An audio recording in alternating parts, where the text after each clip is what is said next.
میرے حضور کے صحابہ نے اگر 3 بر اعظم کے اوپر حکومت کی ہے تو ان کا لباس پھٹا پرانا تھا، انہوں نے کبھی پیٹ بھر کے کھانا نہیں کھایا تھا۔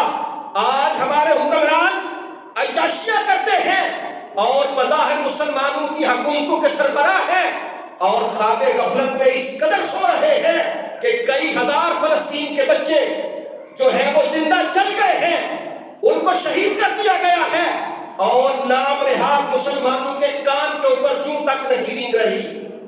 او بھائی، 2.25 ارب مسلمان کے ہوتے ہوئے بھی کیا ہمیں مذمتی بیان دینے کی ضرورت ہے؟ وہ صحابہ ہم ان کی بات کرتے ہیں، انہوں نے اپنے عمل اور کردار سے دنیا کو فتح کیا تھا۔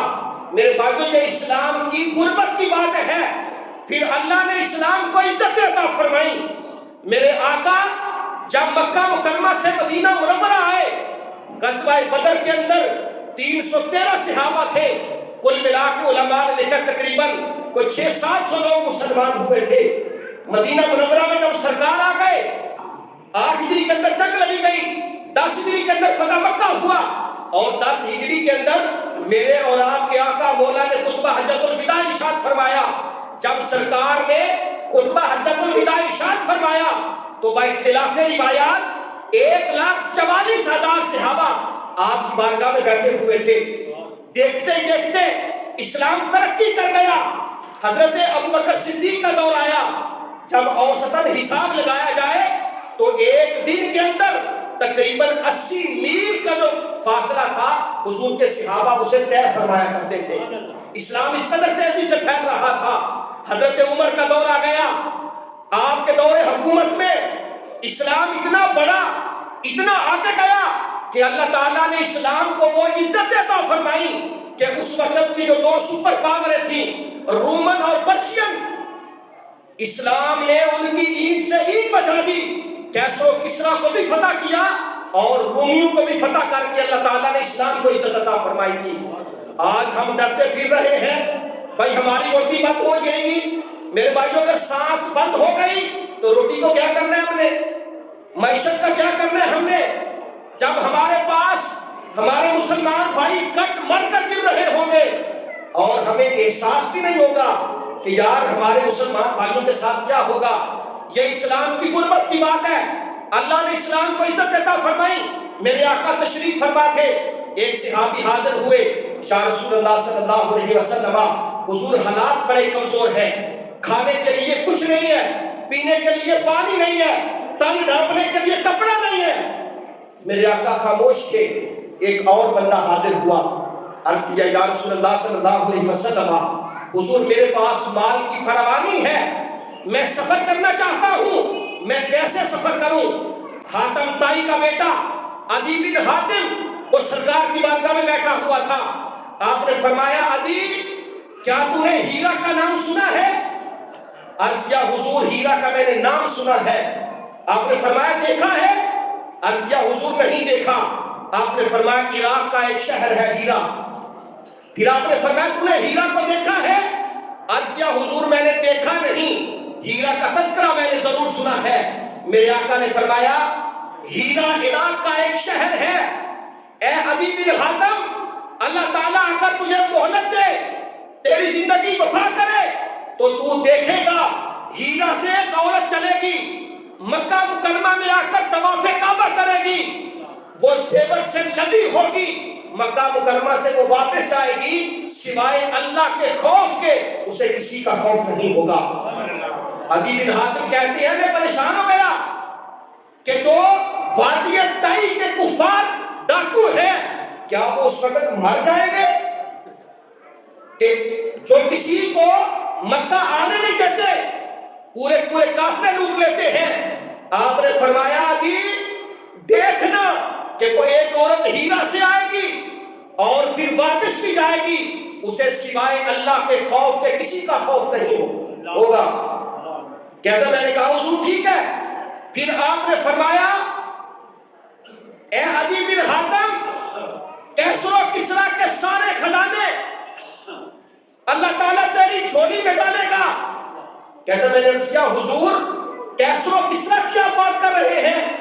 میں نے جب کیا تو سرکار فرمانے لگے ہاں ہے عدی بن حاتم، کیسر و کسریٰ کو اللہ فتح عطا فرمائے گا، ان کے سارے خزانے تیری جھولی میں آئیں گے۔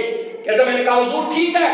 تیسرا آپ نے فرمایا عدی بن حاتم دیکھنا اللہ اسلام کو اتنی عزت عطا فرمائے گا کہ لوگ زکوٰۃ لے کر گلیوں میں گھومیں گے اور زکوٰۃ لینے والا کوئی نہیں رہے گا۔ آپ فرماتے ہیں سرکار نے یہ مجھے 3 باتیں ارشاد فرمائی کہ ایک عورت آئے گی طواف کعبہ کرے گی، اسے کوئی ڈر نہیں ہوگا، کیسر و کسریٰ کو اللہ فتح عطا فرمائے گا، اور فرمایا پھر اسلام کو اللہ اتنی عزت عطا فرمائے گا کہ زکوٰۃ دینے والے موجود ہوں گے، لینے والا کوئی نہیں رہے گا۔ کہتے ہیں وقت گزرتا گیا، پھر میں نے دیکھا کہ اللہ نے اسلام کو عزت عطا فرمائی۔ اسلام 92 ہجری تک یہاں ہمارے سندھ تک پہنچ گیا، اور ادھر یورپ کا دروازہ جا کر اسلام نے کھٹکھٹایا۔ 3 بر اعظم کے اوپر اسلام کو اللہ نے فتح عطا فرما دی۔ کہتا پھر میں نے دیکھا کہ اسلام کی اتنی عزت ہے، جہاں پہ جائیں اسلام کا پرچم ہی نظر آتا ہے۔ حضرت عمر رضی اللہ تعالیٰ عنہ، آپ کے بڑے واقعات آپ نے سن رکھے ہیں۔ بیت المقدس کو آپ نے فتح کیا تھا، میں نے جمعے پہ بیان کیا تھا تھوڑے دن پہلے۔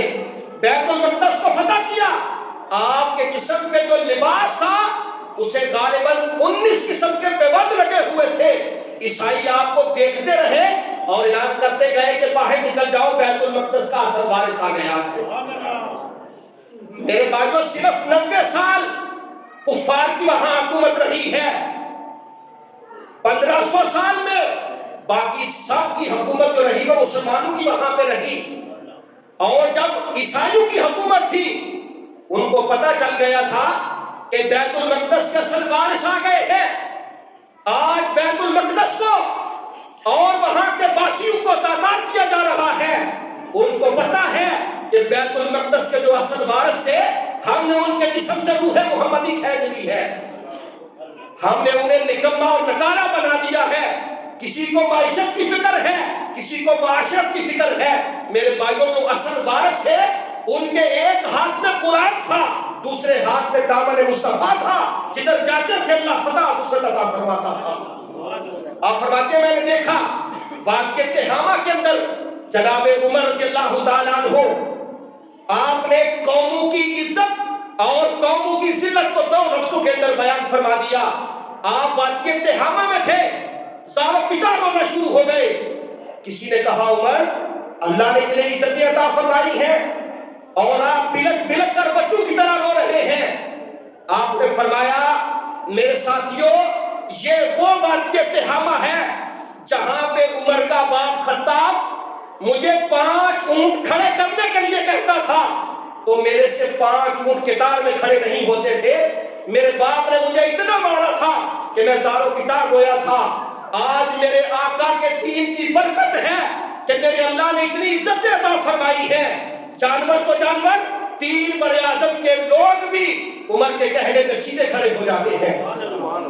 آپ نے کہا ہم ذلیل قوم تھے، ہم دامن اسلام سے وابستہ ہو گئے، اللہ نے ہمیں عزتیں عطا فرما دی۔ میں اور آپ صرف فلسطین والوں کے لیے دعا کر سکتے ہیں اور کچھ نہیں کر سکتے۔ باقی معاملات جو سربراہان مملکت ہوتے ہیں انہوں نے کرنے ہوتے ہیں، اللہ کی بارگاہ میں ہم دعا کر سکتے ہیں کہ اللہ تعالیٰ انہیں بھی غیرت عطا فرمائے اور وہ امت مسلمہ کے لیے کچھ کر سکے۔ میرے بھائی عدی بن حاتم کہتے ہیں پھر میں نے دیکھا کہ کیسر و کسریٰ جو اس وقت سپر پاور تھا، جو کسی کو مانتا نہیں تھا، آج کے اسرائیل بدماش کی طرح اور امریکہ کی طرح وہ بھی 2 سپر پاوریں تھیں، اللہ نے عمر کو عزت عطا فرمائی۔ پھر آپ نے ایران کے 2 آتش کدے تھے ان کو بھی تہس نہس کیا، کیسر و کسریٰ کی صحیح بجا دی۔ پھر دیکھا کہ وہ سارے خزانے، عدی بن حاتم کہتے ہیں مسجد نبوی سے باہر نکلا تو سارے خزانے مسجد نبوی کے باہر پڑے ہوئے تھے، سارے خزانے باہر پڑے ہوئے تھے۔ اور ان کے جانے کا وقت آیا اور کہنے لگے لوگوں میرے آقا نے مجھے 3 باتیں ارشاد فرمائی تھیں کہ اللہ اسلام کو عزت عطا فرمائے گا۔ میرے اللہ نے اسلام کو عزت عطا فرمائی۔ میرے آقا نے فرمایا کیسر و کسریٰ کا سارے خزانے تیری جھولی میں آئیں گے۔ وہ سارے خزانے میں نے مسجد نبوی کے دروازے پہ دیکھے اور فرمایا اگر میں دنیا سے چلا جاؤں تم دیکھو گے کہ اتنا مال اکٹھا ہوگا کہ زکات دینے والے تو موجود ہوں گے، لینے والا کوئی نہیں رہے گا۔ پھر حضرت عمر بن عبدالعزیز کا دور آیا جنہیں ثانی عمر کہا جاتا ہے۔ اللہ نے دین اسلام کو عزت رونق عطا فرمائی۔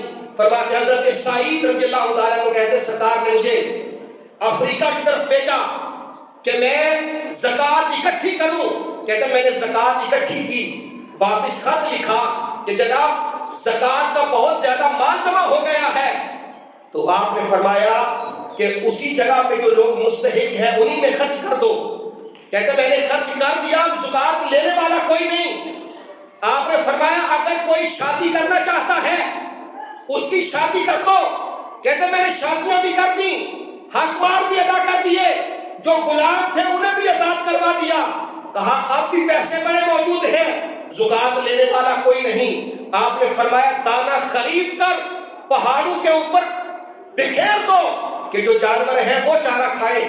میرے بھائیو اسلام تو ایسا مذہب ہے، لیکن اللہ نے جب غربت کا دور تھا اسلام کو تب بھی عزت عطا فرمائی تھی۔ جب اللہ نے مال کی فراوانی عطا فرمائی اللہ نے تب بھی دین اسلام کو عزت عطا فرمائی تھی۔